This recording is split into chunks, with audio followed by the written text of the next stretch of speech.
Welcome to my Mauradon quest run guide. This video is meant to supplement my 1 to 60 alliance leveling guide, but given its nature can be used by anyone for either faction. For running Mauradon, I recommend your group be minimum level 47, maximum probably around level 53, and have at least one tank and healer. So first let's go over the quest roundup. Both factions have the exact same quests, the only difference is where to get them. Firstly, the quest Shadow Shard Fragments for Alliance is picked up from Archmage Turvosh atop the tower in Theramore Keep in Dustwallow Marsh. And for Horde, it's picked up from Uthelney in the Valley of Spirits in Orgrimmar. The quest Vyletongue Corruption for Alliance comes from Nigel's Point in Desolace, and for Horde, it's from Vark Battlescar in Shadowprey Village in Desolace. Similarly, Corruption of Earth and Seed for Alliance is from Keeper Marandis in Nigel's Point, and for Horde, it's from Selendia just south of Shadowprey Village in Desolace. The other two quests are neutral. Twisted Evils is obtained by Willow at Cornex's Hut in Desolace, and the Pariah's Instructions comes from the centaur Pariah that patrols the southern Desolace between Gelkis Village and Manorock Coven. The final quest we'll get comes from inside the dungeon itself, and none of these quests have prerequisites, so once you've grabbed all of the 5 outside, you're ready to go inside. Mauradon can be a bit confusing, and some quests are completed outside the actual dungeon, so we'll start from the beginning. Gather your party and head to western Desolace up into the mountains west of the Kodo Graveyard through the Valley of Spears and the Elite Centaur until you find the large stone gate that signals the entry point to the Mauradon Caverns. Upon entering the caverns, your first target is to seek out a centaur called the Nameless Prophet. The Prophet can spawn in 4 separate locations in the entry tunnel and has a very short respawn timer, so even if someone has killed him recently, you should have no trouble finding him and looting him for the Amulet of Spirits once you've killed him. As you continue into the caves, you'll eventually hit a fork. To the left you'll find purple crystals, in the middle are some statues, and to the right is an orange crystal.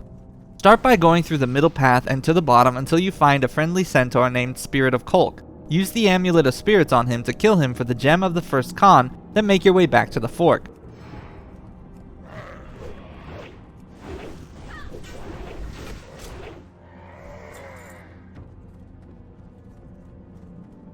This time start by taking the orange path and you'll come across a dryad named Kavindra. From her take the quest Legends of Mauradon, then continue along the orange path until you find a pool of red water. Make sure to use the cerulean vial in the water for the Vyletongue Corruption quest. At the water, you should also find a ramp going up to the left and a ramp going down to the right. Follow the left upper ramp and turn right when it forks. This will lead you to a cave with a gigantic orange crystal in the middle. And in a tiny nook of that cavern, you should find the Spirit of Magra sitting inside. Use the Amulet of Spirits on him to get the gem of the third Khan.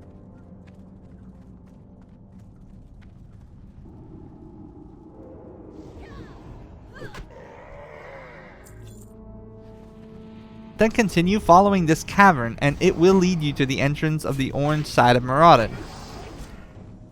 Enter the dungeon, and as you make your way to the first boss, there are 2 things you need to work on. Firstly, look for tiny plants that look like weird red flowers, and when you find one, clear around it and then use the cerulean vial on it, which will cause elementals to spawn.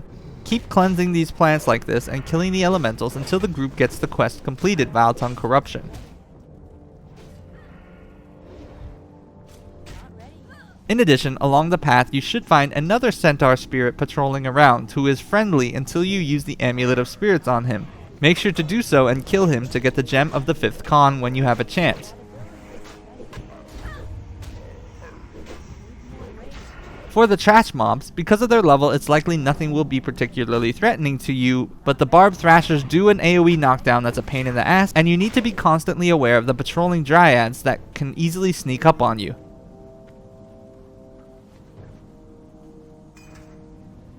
You'll eventually encounter mobs called Creeping Sludges though. They constantly pulse 200 AoE nature damage to anybody nearby but move very slow.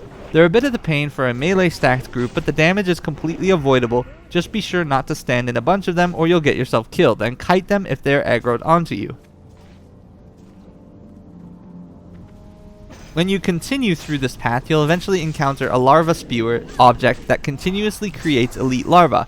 To destroy it, just right click it and deal with the small larvae via AoE that are around it.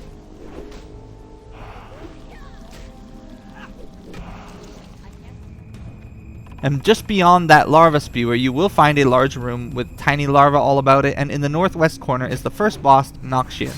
Noxxion will stack a nature debuff AoE on the group, and on a timer he will split into many tiny versions of himself. It's important to kill this boss as quickly as possible, and as a tank, do your best to make sure you gather all the tiny versions that can spawn using shouts and thunderclaps, and AoE them down as quickly as possible. He is only difficult if you are under level, otherwise your group should have the damage to manage to take him out and his ads before he splits more than once.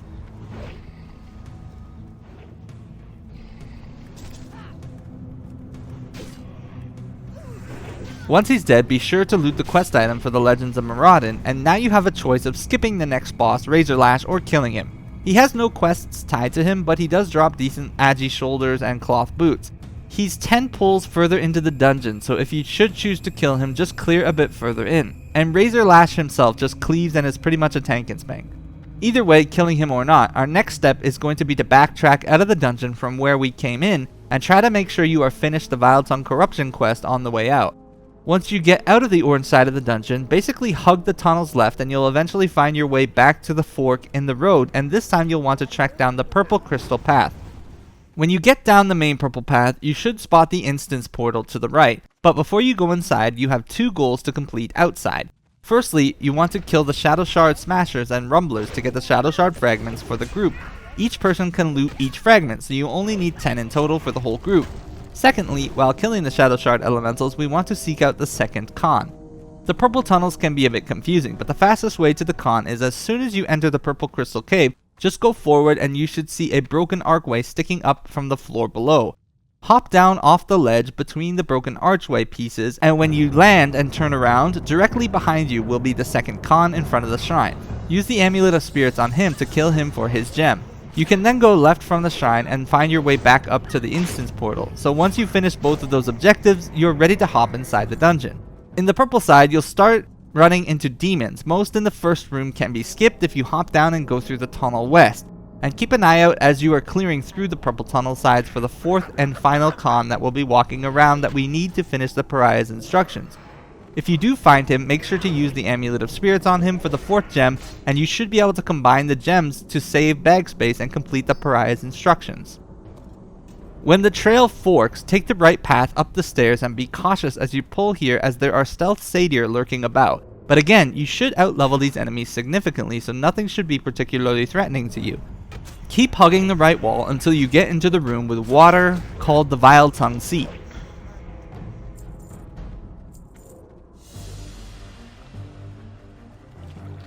At the top of the stairs, you'll find in the north room Lord Vyletongue. Before you pull him though, make sure you cautiously aggro the 2 stealth satyr and sitting in the entryway of his room, otherwise you'll be dealing with tons of ads. Once you've killed the 2 mobs at the entrance, you can pull Lord Vyletongue and be prepared for 2 more stealth satyr to join in the fight. You can CC them or burn the ads down, and once you manage them, the boss himself isn't that special.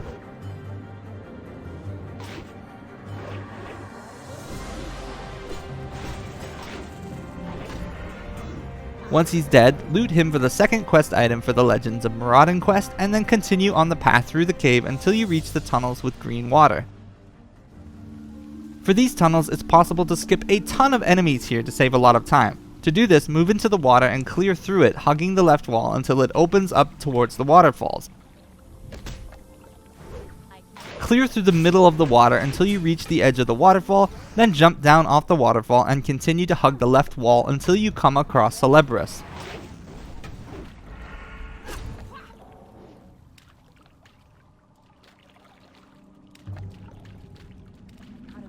Celebras starts the fight with 3 non-elite treants and will repeatedly try to summon more, so make sure you interrupt his casts and burn him down as quickly as possible to avoid getting overwhelmed by the treants.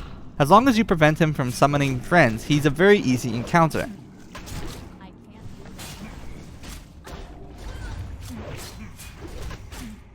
Once he's dead, talk to his spirit and you should be able to complete the Legends of Mauradon quest, which will give you the Scepter of Celebras after a little bit of RP, allowing you to teleport to this part of the dungeon from now on instead of having to clear through the lower level sections.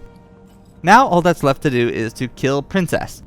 Go south through the clear water and jump off the waterfall. Continue south and you'll run into some hydras that you can mostly avoid, but at this time you'll need to finally start paying attention to the mobs. Be wary of their knockback as it can cause you to aggro more of them than intended. They have a large AoE knockback. As you clear through the next tunnels and past the hydras, be wary of the packs of 3 to 4 Mauradons that will cast close AoE silences, so keep them away from your healers and casters. Also be cautious of the patrolling Theradras packs that can sneak up if you aren't watching. The smaller shardlings are non-elite, but whenever you kill the guardians, they will break into more small shardlings, so do your best to keep aggro on them at all times and AoE them down.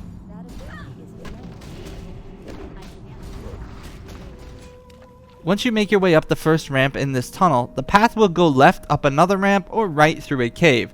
Through the right cave is an optional boss that drops decent caster and hunter gear. If you choose to kill him, clear right through the tunnel and down the ramps, and at the bottom you'll find him in a corner.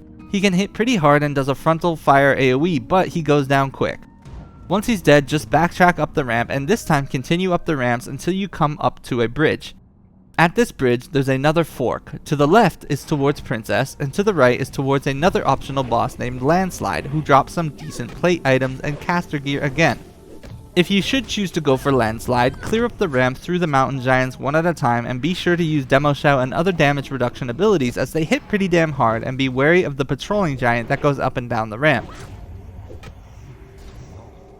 Once at the top, in the cave, is Landslide. He does a knockback to the tank, so be sure to tank him with your back against the wall, and he does a 5-second AoE stun that can cause trouble if everyone gets hit by it, so try to have healers and casters stay at max range.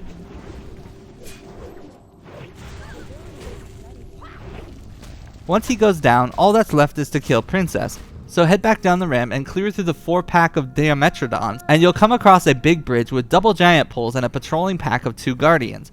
Wait for the patrol to be pulled cleanly and then cautiously clear through the double giant packs and consider using any possible damage reduction on them, but as long as your healer has mana, it should be manageable.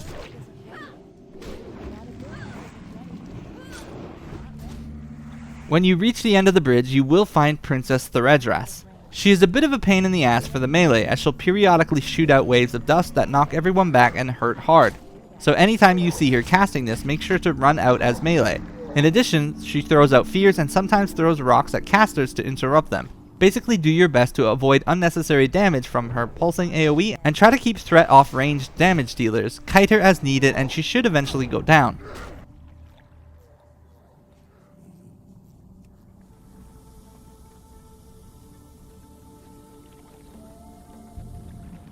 Once she's dead, a spirit should appear in the middle of her island. Be sure to talk to it for the quest Seed of Life, which turns in Moonglade. If you are following my 1 to 60 Alliance leveling guide, we will cover when to turn this in down the road. There's still one more boss to kill though, and this is a biggie for warriors. Just off the waterfall in the water below Princess roams a giant white crocodile named Rockgrip. He swims over a large area, but he always makes his way back to the base of the waterfall. He's basically a tank and spank, and he has a chance of dropping a huge axe upgrade for leveling warriors, so always be sure to take him out before you leave. But with that, you are done with Mauradon. If you are following my Alliance leveling guide, be sure to exit the instance and turn in all of the quests around Desolus for nice weapon and trinket upgrades, then rejoin my leveling guide wherever you left off. I'll see you in the next video, but until then, I am booping out.